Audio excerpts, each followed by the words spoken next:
welcome back. If this is your first time visiting my channel, please go ahead, click on subscribe, and also click on that bell to receive all the updates and activities on my channel.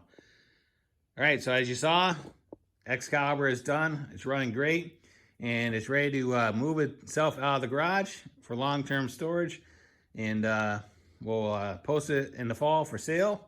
But in the meantime, why don't we talk about what we've done so far at this point. So in the last video, we talked about the decision to part out that 94 Formula SS 670. Because again, like I explained, the return on investment just wasn't there. And the pricing on these older F chassis sleds, you have to be careful on how much you invest on it because the profit margin is very slim. So I used that part sled for the original intention and just decided to part it out. And because of it, you know, we used the seat from it.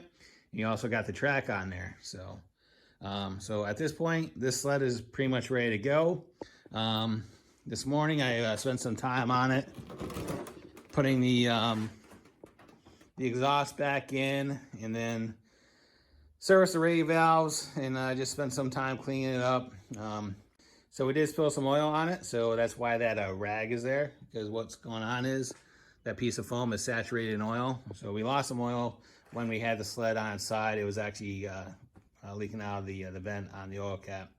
So we're just going to have to deal with that. We'll use those rags to clean up the oil. In the meantime, use that to absorb it.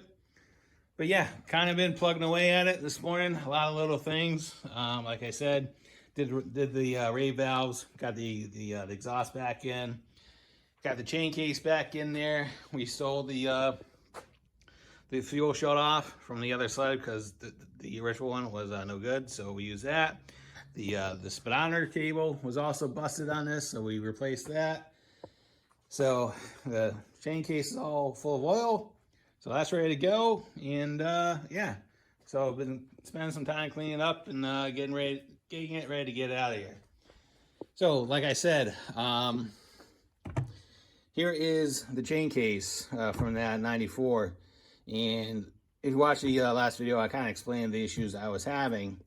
So for the drive shaft to come out, this bearing needs to come out of the chain case, and it should be a slip fit, and this thing does not want to come out. So, and like I said, I fought with this thing for about 45 minutes before I decided to cut the tunnel to get the drive shaft out, because again, there is no sense of saving the sled.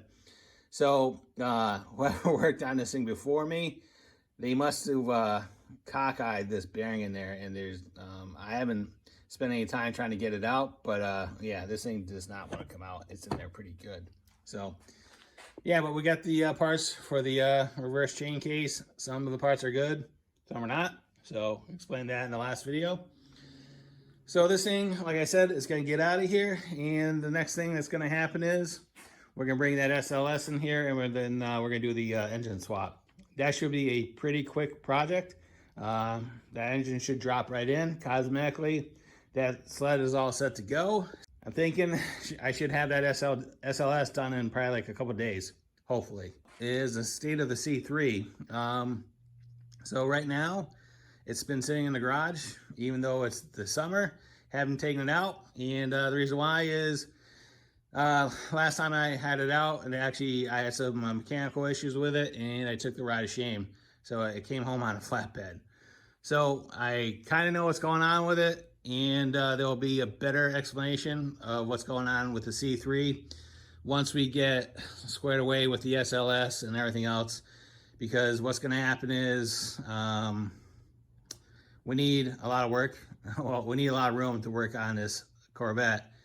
So you can kind of take a guess of what's going on with it.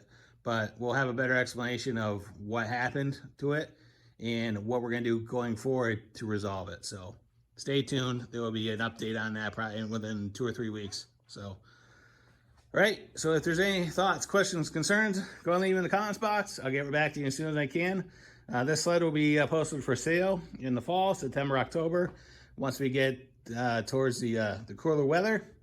But in the meantime, it's going to go live out in the trailer over my dad's house. So, all right, guys, like always, thanks for watching, and I'll talk to you soon. Have a great day.